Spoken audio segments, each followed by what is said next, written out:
Allahu Akbar tidak menghilangkan nasionalismenya. Orang yang cinta kepada NKRI tidak menghilangkan Allahu Akbarnya. Dari mana dibenturkan antara nasionalisme dengan kemerdekaan? Dari mana dibenturkan antara Allahu Akbar dengan kecintaan dengan negara Kesatuan Republik Indonesia? Maka orang yang tidak mengerti sejarah, orang yang tidak paham bagaimana negeri ini, bangsa ini merdeka. Negeri ini, bangsa ini merdeka karena teriakan Bung Tomo, Allahu Akbar.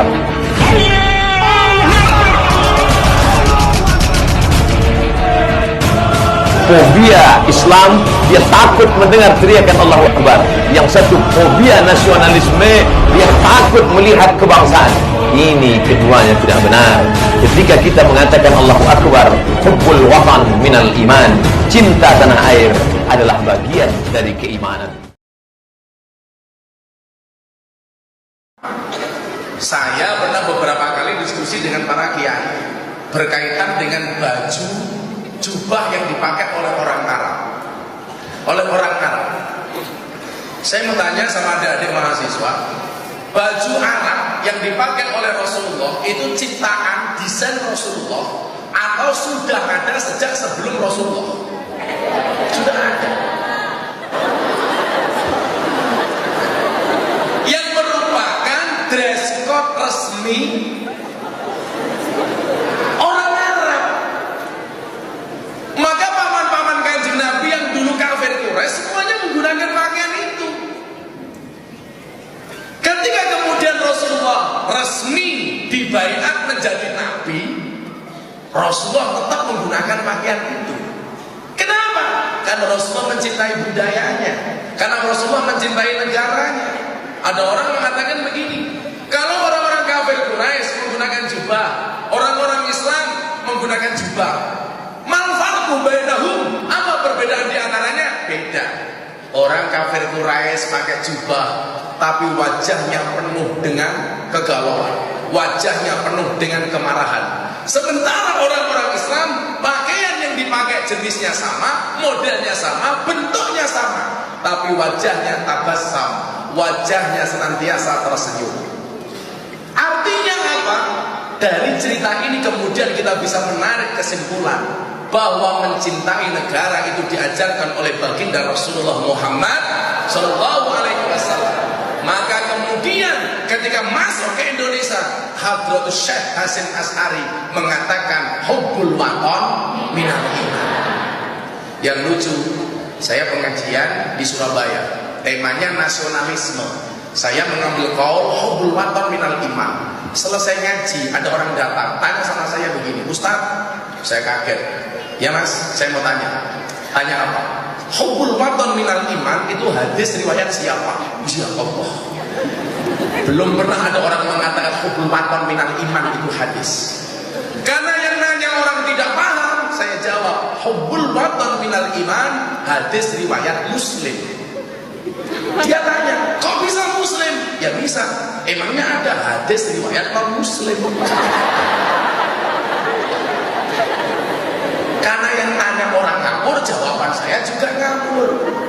Itu kan bukan hadis, tapi bahwa yang disampaikan oleh Mbah Hasyim Asy'ari dan para ulama saat itu mengambil intisari dari baginda Rasulullah Muhammad SAW. Maka Bapak Ibu rahimakumullah, hari ini kemudian banyak otak yang nyimpang, banyak orang yang terpapar radikalisme. Kayak kemarin saya seminar sarasian kebangsaan sama Pak Ganjar di IAIN Kartosuro, saya bilang salah satu persoalannya hari ini adalah orang Indonesia itu semangat beragamanya tinggi, tetapi tidak didukung dengan ilmu yang mumpuni. Istilah kerennya NKTA, nafsunya kuda, tenaganya ayam. Maka dulu Gus Dur pernah bilang begini, akan datang satu saat orang tidak pernah belajar dipanggil ustaz. Akan datang satu zaman orang tidak pernah ngaji, tahu-tahu disebut kiai. Dan hari ini terjadi, tahu-tahu dipanggil ustaz, tahu-tahu dipanggil kiai. Ini omongan Gus Dur sekian lama yang lalu. Maka saya bilang di Indonesia ini yang wajahnya tidak, matanya tidak bisa melihat, hatinya terang itu cuma ada dua. Satu Gus Dur, nomor dua si buta dari buah hantu. Anda tahu siapa yang digendong si buta dari buah hantu? Ah, ini orangnya mainan HP ini. Oh, pengajian dolanan HP, wah. HP ini terus saya banyak.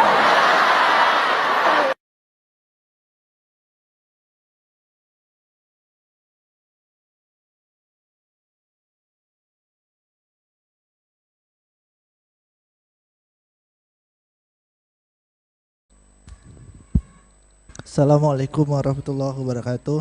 Salam. Saya mau bertanya Buya, belakangan ini banyak di sosial media itu isu cinta NKRI harga mati. Di satu sisi ada di ajaran Islam itu hubul waton minal iman, cinta negeri sebagian dari iman. Mohon penjelasannya bagaimana hubungannya mencintai negeri bisa disetarakan dengan iman. Sekian, wassalamualaikum warahmatullahi wabarakatuh. Assalamualaikum warahmatullahi wabarakatuh. Orang harus paham mencintai negeri itu gimana sih? Harus tahu.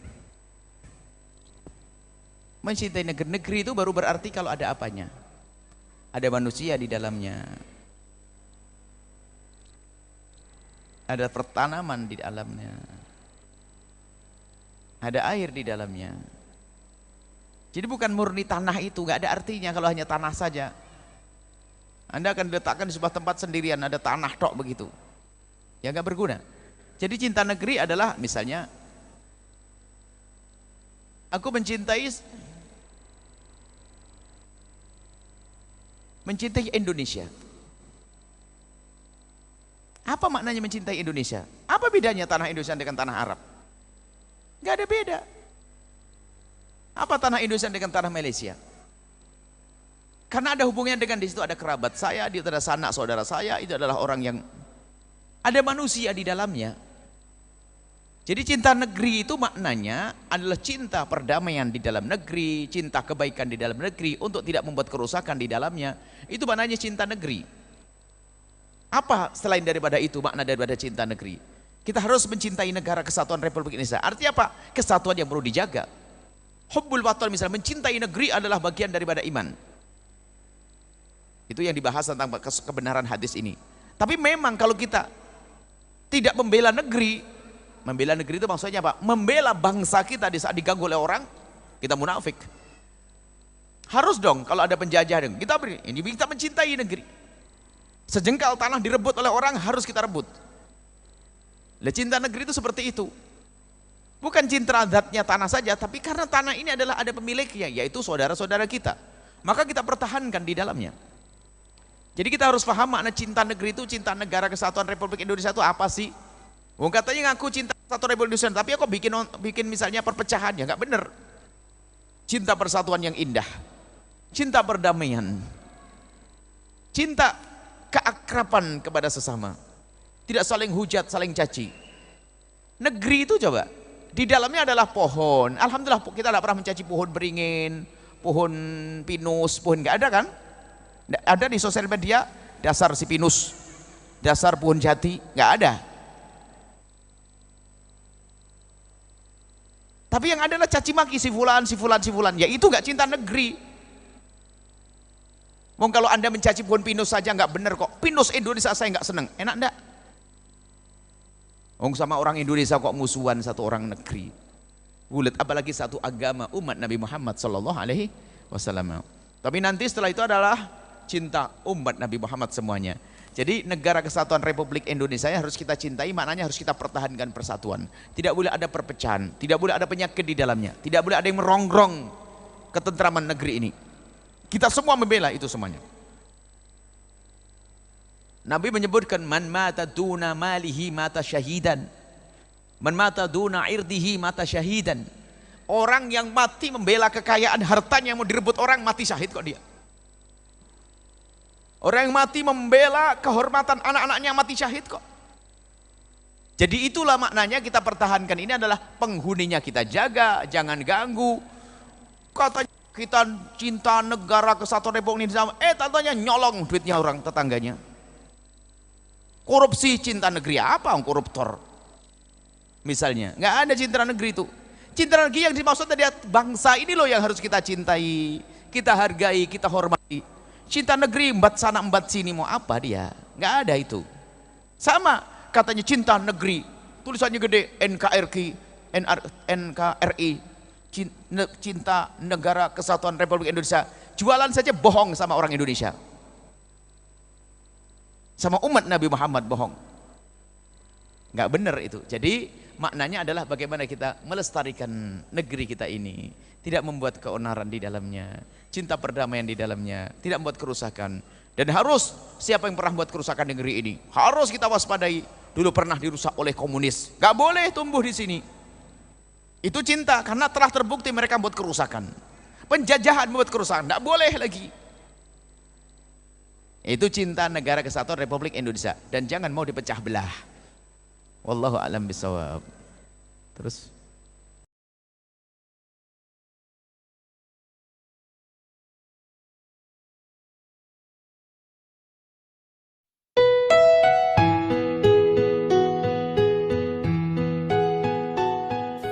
Ma'asyiral muslimin rahimakumullah. Baru saja saya tersentuh. Di mana saja banyak yang menyentuh untuk saya pribadi. Apakah dasarnya hubul waton itu ada dasar? Biasanya zaman sekarang itu walaupun tidak semua suka ngomong dengan mudahnya. Ada dalilnya enggak? Ada ayatnya enggak? Orang yang bertanya begitu saja belum tentu dia bahasa Arab itu paham atau kagak. Apalagi kita tahu nahunya, mantiknya, bayan, ma'ani, balaghahnya, apalagi yang terkait dengan asbabun nuzul, kalau hadis asbabul wurudnya. Wallahu a'lam, asal ada dalilnya enggak. Ulama-ulama kita tidak sebodoh itu. Saya cerita sedikit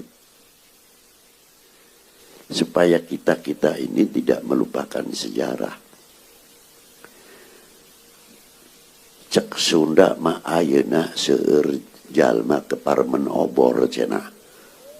Duka leres duka henteu. Nah, abdi mah teu terang teh. Ini bahasa Inggris mah sebelah. Nah, ini. Coba kalau kita lihat dalam Al-Quran, kehormatan penghargaan di dalam Al-Quran itu sangat nyolok sekali. Supaya kita tidak melupakan sejarah.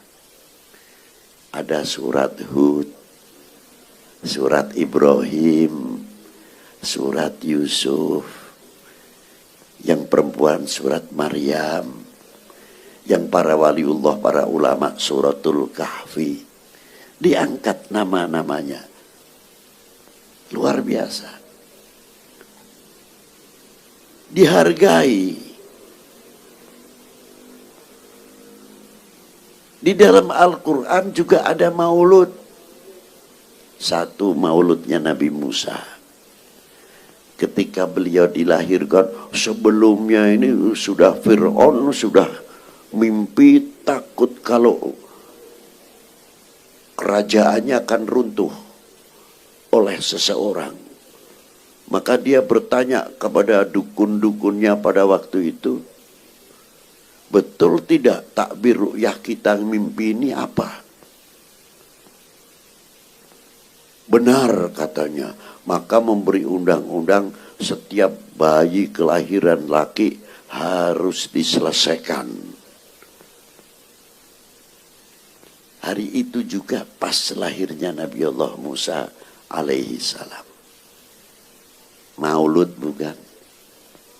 Maulud bukan? Katanya maulud tidak ada dalam Quran. Maulud Nabi Musa. Akhirnya dihanyutkan oleh ibunya di Bengawan Nil atau Sungai Nil.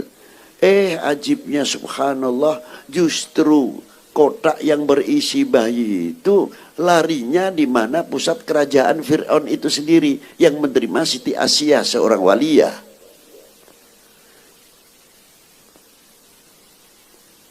Subhanallah. Ini maulud Nabi Musa. Nah, maulud Nabi Zakaria, Nabi Yahya, ingin mempunyai keturunan selaku untuk meneruskan regenerasi, disuruh puasa oleh Allah Ta'ala 3 hari. Maka hamillah istrinya, melahirkan seorang anak, diberi nama Yahya. Ya Yahya khudil kitabil quwwah. Maulud Nabi Yahya. Nabi Isa, Siti Maryam, diterangkan bagaimana asal usul, didatangi oleh malaikat Jibril. Ya, satu tidak heran, Allah Ta'ala menciptakan Nabiullah Adam tanpa bapak, tanpa ibu, menciptakan Siti Hawa tanpa ibu, menciptakan Nabiullah Isa tanpa bapak. Itu kehendak Allah Subhanahu wa Ta'ala. Wa jaizun lahu fi'lu kulli mumkinin au tarkuhu. Bebas bagi Allah menciptakan dengan kodrat dan irodatnya. Riwayat hidup para beliau, satu sisi menceritakan bagaimana Fir'aun, bagaimana Haman, dan lain sebagainya. Satu lagi menciptakan Nabiullah Adam alaihissalam dan Siti Hawa. Wa min ayatihi, ini sering dibaca ini di waktu khutbatun nikah. 2 kebenaran. Artinya 2 orang ini yang mengikuti kebenaran, yang diangkat oleh Allah. Yang pertama menjadi nabi dan rasul, yang akan menjadi khalifah di bumi. Anehnya, wa idh qala rabbuka lil malaikati inni qala rabbuka lil malaikati inni ja'ilun fil ardi khalifah. Sudah ditentukan. Kalau saya pribadi mungkin ya sudah mau ngangkat khalifah, iya diturunkan saja kan selesai. Mengapa harus mengalami cobaan buah khuldi, godaan setan, dan lain sebagainya sehingga diturunkan ke bumi ini? Karena itu pendidikan untuk calon khalifah tidak semudah. Digembleng oleh Allah Ta'ala. Wa 'allama Adamal asma'a kullaha. Dididik langsung oleh Allah Subhanahu wa Ta'ala.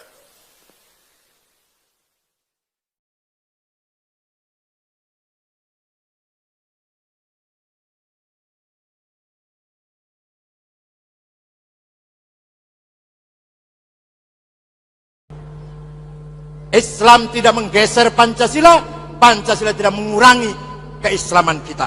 Itu NU harus paham. Menurut Nahdlatul Ulama, negara NKRI dengan berdasar Pancasila sudah final, tidak bisa ditawar-tawar lagi. Menurut Nahdlatul Ulama, bahkan ormas Islam yang pertama kali menerima asas tunggal Pancasila tahun 82 di Munas, tahun 83 di Munas Situbondo, ormas lain belum menerima. NU pertama kali ormas yang menerima Pancasila sebagai asas tunggal NKRI kita. Luar biasa. Coba bayangkan, Kiai Wahab Hasbullah menggubah nyanyian Yahlal Waton itu tahun belasan, tahun 14 atau 15 lah. Ketika itu negara Islam, dunia Islam masih dipimpin oleh satu khalifah Utsmani di Turki. Tapi Ki Wahab sudah menyanyikan nasionalisme. Ki Hasyim Asy'ari sudah mengeluarkan jargon hubbul waton minal. Apa artinya? Apa artinya? Kurang. Arti yang benar nih, arti yang bagus nih. Hubbul waton minal iman, apa artinya? Nasionalisme bagian dari iman. Apa artinya? Apa artinya? Bagian dari iman. Kenapa? Karena nasionalisme Ki Hasyim Asy'ari lahir muncul dari sodirun anil qalbil mu'min. Nasionalisme Ki Hasyim Asy'ari muncul dari hati beliau yang beriman. Bukan dari orang sekuler, bukan dari orang ateis, bukan dari non-muslim, tapi lahir dari hati yang beriman kepada Allah. Maka nasionalisme kita beda dengan nasionalismenya sekuler, Ernest Renan, Michel Aflaq, beda. Nasionalisme kita lahir dari hati yang beriman. Sampai-sampai saking terkenalnya hubbul waton iman, dikira itu hadis. Banyak orang pidato itu, Nabi bersabda, mencintai tanah air bagian dari iman. Bukan hadis SAG, Masya Allah. Ini SAG ini yang bukan, itu jargonnya Mbah Hasyim. Nah, nyanyian tadi yang Ki Wahab, yang ngarang Ki Wahab dinyanyikan dengan bahasa Arab. Jalal waton, hubbul waton minal iman. Waktu saya ceramah di Polda Jawa Timur, ada polisi yang tanya, nyanyian nasionalis kok dengan bahasa Arab, nyanyi nasionalisme tapi dengan bahasa Arab, berarti kurang nasionalismenya itu. Saya jawab, untung saya cerdas, cepat jawab saya nggak mikir jawabnya, cepat saya jawab, supaya Belanda tidak paham. Coba kalau bahasa Indonesia, Belanda paham, ditangkap Ki Wahab. Jadi ketika santri-santri lagi nyanyi waton, Belanda lewat, lagi sholawatan, biarin aja, lagi sholawatan. Karena nggak ngerti bahasa Arab, makanya nyanyi dengan bahasa Arab. Belakangan saja terjemahnya, dulu nggak ada terjemahnya. Belakangan saja. Mulai kapan terjemahan itu? Baru kemarin inilah. Oh ya, Pak Komjen Lutfi, aduh nggak kelihatan. Komjen, Direktur